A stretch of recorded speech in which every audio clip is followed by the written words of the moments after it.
toate. Não, vai lá, Sandra, tu não faz isso.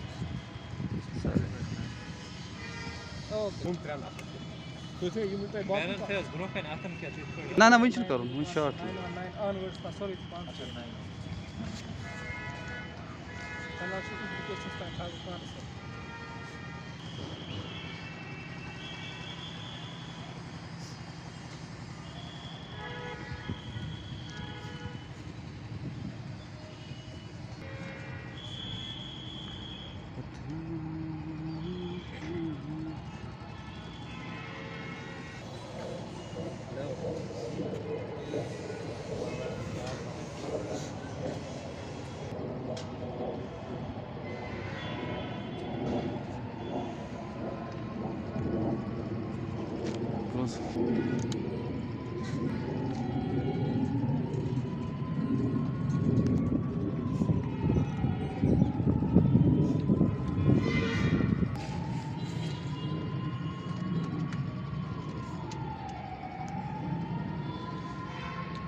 हमारा silent protest इस वजह से आज यहाँ पर हो रहा है क्योंकि यहाँ पर मेरे साथ जितने भी सारे ये बाकी कैंडिडेट्स है, एस्पिरेंट्स है, ये RET एमपैनल्ड एस्पिरेंट्स है। असल में क्या हुआ कि RET स्कीम जो है वो 2001 में यहाँ पर चालू की गई। उसके बाद बहुत सारे लड़के उसमें एंगेज हो गए एज टीचर्स। लेकिन 2012-2011 के बाद क्या हुआ कि बहुत सारे ऐसे कैंडिडेट्स रह गए जिनका कोर्ट केस चल रहा था या किसी दूसरी वजह से उनका डिले हो रहा था। इसी आसना में ये हुआ कि गवर्नमेंट ने उस वक्त PDP हुकूमत थी, PDP हुकूमत ने एक आर्डर निकाला कि हम इनका स्क्रीनिंग टेस्ट करेंगे। ये जो स्क्रीनिंग टेस्ट का जब इन्होंने आर्डर निकाला तो कैंडिडेट्स गए हाई कोर्ट। इन्होंने हाई कोर्ट अप्रोच किया, हाई कोर्ट ने इनको वहाँ पर वो काश किया, जो ये स्क्रीनिंग का आर्डर था वो काश हो गया। जब स्क्रीनिंग का ऑर्डर काश हो गया, स्क्रीनिंग का ऑर्डर काश होने के बाद डिपार्टमेंट ने कहा कि हमारे पास फाइनेंशियल इम्प्लीकेशंस है। लेकिन फाइनेंशियल इम्प्लीकेशंस अगर उनके पास थी, लेकिन जितने भी बाकी कैंडिडेट्स उनके अपने अपने कैंडिडेट्स थे जो ब्लू आइड कैंडिडेट्स थे, उनके हक में ऑर्डर्स इजरा किए गए और वो ऑर्डर सारे इस वक्त हमारे पास हैं। जिसमें उस टाइम डायरेक्टर स्कूल एजुकेशन थे यतू साहब की भांजी थी राइस्ता अमीन, उनका ऑर्डर इशू हो गया। उनका दूसरा ये सन इन लॉ था, उसका ऑर्डर इशू हो गया। तो उन्होंने अपने अपने कैंडिडेट्स के ऑर्डर्स इशू किए। उसके बाद जब हम कोर्ट गए तो कोर्ट ने एक दिन उन्हें कहा कि आप इनको क्यों इतना तंग कर रहे हो। उसमें जो कोर्ट का जवाब, जो डिपार्टमेंट का जवाब था, डिपार्टमेंट का जवाब ये आया कि हमने इस बारे में फाइनेंस डिपार्टमेंट को कंसल्ट किया था, लेकिन फाइनेंस डिपार्टमेंट ने कहा कि हमें इनकी क्लियर वैकेंसीज़ है और आप इनको एडजस्ट कीजिएगा।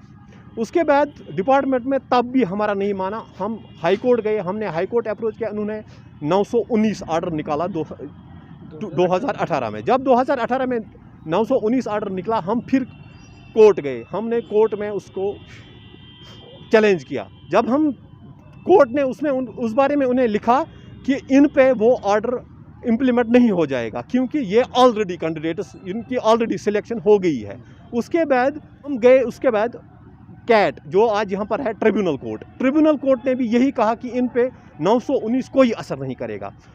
उस बारे में हमारी एक जजमेंट है जो 22 पेज जजमेंट है, जो कि high court, honourable high court ने हमें दे दी है। जावेद अहमद बातू नाम की है वो जजमेंट।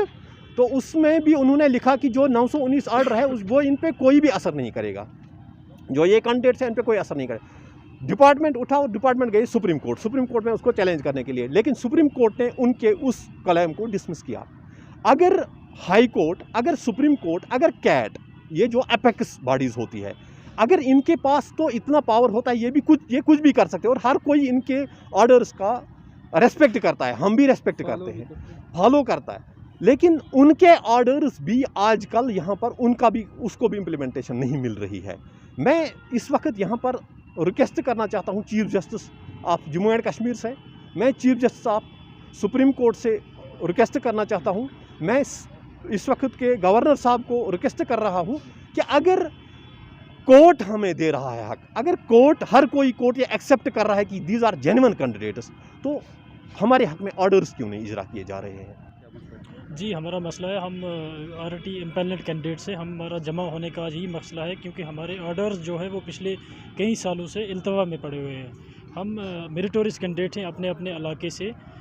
चूँकि गवर्नमेंट ने 2013 में हमारा जो ये एडवर्टाइजमेंट निकाली थी, एडवर्टाइजमेंट के मुताबिक जो मेरिटोरियस कैंडिडेट थे वो सारे उसमें फ़ॉल कर रहे थे। उसके बाद हमारी सिलेक्शन टेंटेटिव सिलेक्शन लिस्ट हुई, और सिलेक्शन लिस्ट होने के बाद आज की डेट तक, चूँकि हम पिछले कई सालों से दर दर की ठोकरें खा रहे हैं, हमारे बच्चे, हमारी फैमिली जो है वो सफ़र कर रही है, जिसकी वजह से अभी भी हमें ये ऑर्डर्स नहीं इजरा किए जा रहे हैं। Thank you. टीवी चैनल के माध्यम से मैं जो हमारे प्रेजेंट के गवर्नर साहब है उससे मेरी अपील है, जितने भी एजुकेशन बॉडीज़ है, एपेक्स बॉडीज़ है, उनसे मेरी अपील है कि 2012 से जो आरईटी स्कीम यहाँ पे लॉन्च की गई थी और मुझे भी एंगेज किया गया था, 2012 में मेरा भी एडवर्टीज़मेंट निकला था, और मेरे जितने भी कैंडिडेट्स हैं, हम जितने भी कैंडिडेट्स हैं from different part of district से, जैसे डिस्ट्रिक्ट बांडीपोरा, गांदरबल, श्रीनगर, बडगाम, कुपवारा, हंदवारा, बहुत सारे ऐसे कैंडिडेट्स हैं सैकड़ों में, जिनकी पहले भी डायरेक्शन ऑफिस में पड़ी है, लेकिन हमारे ऑर्डर्स को इम्प्लीमेंट नहीं किया जा रहा है, और बार बार गवर्नमेंट कोई कसर बाकी नहीं छोड़ रही है, हमको डिसएंगेज करने में लगी है सर। बस हम इस चैनल के माध्यम उन तक ये अपील करना चाहते हैं, क्योंकि अगर कोर्ट ने हमारी इस पेटिशन को वो रिस्पेक्ट करते हैं, वो हमें बोलते हैं कि हाँ उनको एंगेज किया गया है तो आप उनको इम्प्लीमेंट कीजिए, लेकिन कारण जो कंसर्न हमारी गवर्नमेंट से वो हमारी नहीं सुनती है। पहली बार वो बोलती है कि मतलब इनका स्क्रीनिंग करते हैं।